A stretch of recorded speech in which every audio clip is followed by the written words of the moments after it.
Jeanna, what about your brand growing over the next 5, 10 years? Like, what's your dream? Where do you see this thing going? It's interesting. When I started, I had really, really big dreams. And I thought it was great to have big dreams. And it's still great for people to have big dreams. Over the past few years, and maybe it's a product of COVID and just changing lifestyles, but I think I've been more focused on what is enough. And Oh, very I nice. don't, I don't, I don't have the same dreams that I had. I think my dreams now are just to kind of take it one day at a time and see where it goes. And I know that's, completely probably opposite of what maybe the normal answer or the normal business owner should have, right? Because you're always so focused on these goals and, how to, all the steps to get there.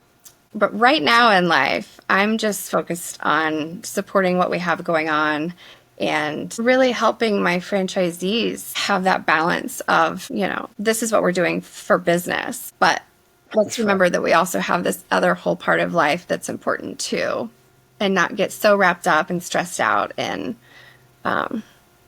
work. And in the numbers, Jeanna, I love your answer, by the way, because essentially what you're telling us is a lesson that many people don't get. And that is, it's not about achievement, it's about fulfillment. Because you said when is enough. And I think too many entrepreneurs miss that. They focus on more, more, more, and they don't even know why they want more. It just becomes a habit, a pattern of behavior over a long period of time.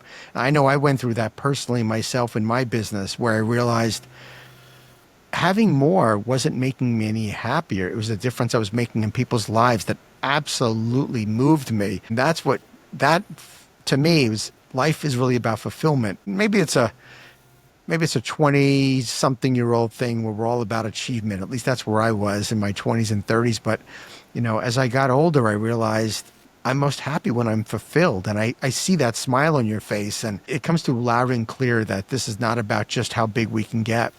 Yeah. It used to be about the number, right? I had these financial goals and, number of franchisee goals. And yeah, it's amazing how life changes you, I suppose. Well, look at ultimately, you're making a difference in people's lives.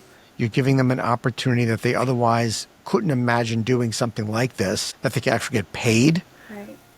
for, being around animals. And this offers them that opportunity because you were willing to take a chance and franchising this. And you might not realize it yet today, but you're going to see over time that it's going to have, everything you're doing is going to have an enormous ripple effect on other people when you look back on this business. That's an interesting thought. It's exciting. Yeah.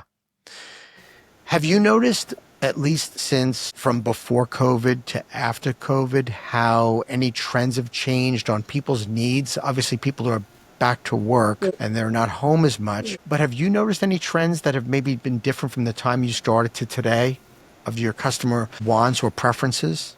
The thing that I'm thinking about is I have so many clients that start now, and they talk about having COVID dogs. All these people adopted dogs during COVID, and they were there, right? They were home all the time for a year or two or 5, right? And maybe now they're just going back to work and they're like, oh my gosh, I have this dog that has always had a person with them. What am I going to do?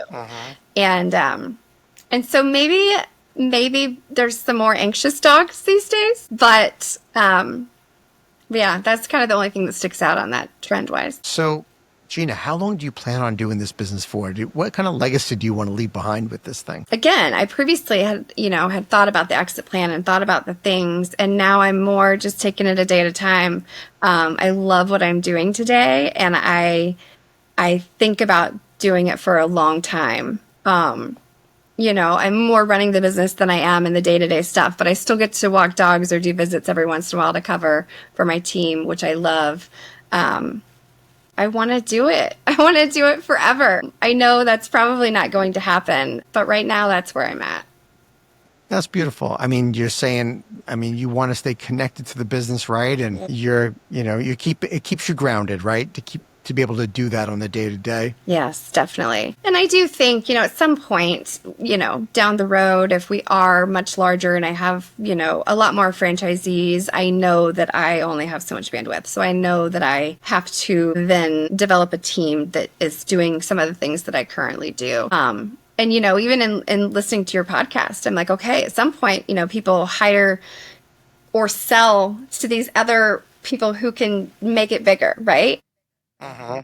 And I think that has been good to hear, honestly, because I think I really love the start. I love growing businesses from the very beginning. I love growing plants from seeds, right? Like, I like the beginning part. So I suspect that maybe once it gets a little bigger, that might be something to pass off to someone else. But right now, I'm just loving what I do today. That's awesome. I mean, it doesn't get better than that. All right. So, Jeanna, tell the audience why now is a great time for folks to join Latchkey Pets.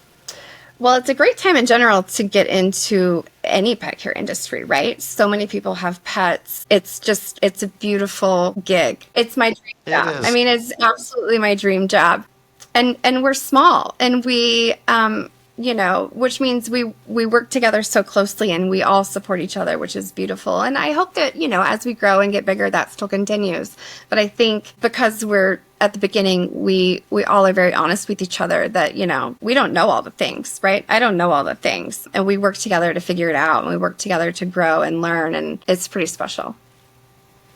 Wonderful. All right. Well, Jeanna, if someone was interested in learning more about Latchkey Pets and they want to be a franchisee, where would they go? Our website is latchkeypets.com, or they can email me, Jeanna. It's spelled a little differently. It's Jeanna at latchkeypets.com. Sweet. All right. I got one last question for you. So I end every podcast with the franchise tip jar, because the franchise community is so generous with sharing information. So my question for you is, if a friend came to you that was thinking of becoming a franchisee of another brand, of everything you now know about franchising, and what would you say to that person? What piece of advice would you give them to make sure that they're making a good decision, picking a franchise that's right?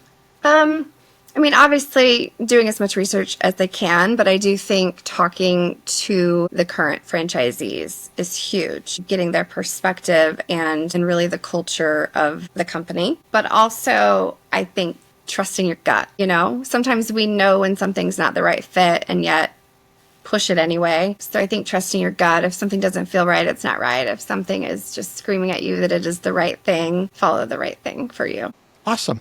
Jeanna, that was great advice. Thank you so much for being on this show. I wish you all the best and continued success with Latchkey Pets. Thank you so much for having me. It was wonderful. Thank you for tuning into the Emerging Franchise Brands podcast. For additional insights, guest applications, and to stay connected, visit us at efbpodcast.com. The Emerging Franchise Brands podcast is for entertainment purposes only, and the views expressed do not necessarily represent those of Emerging Franchise Brands, its host Frank Fumey, or Emerging Franchise Group LLC. Any discussed franchise or investment opportunity requires thorough investigation, obtaining proper disclosure documents, and expert consultation before making any investment decisions. The podcast and its host do not offer professional advice or endorsements, and they hold no responsibility for actions, representations, accuracy, or consequential damages related to the podcast content.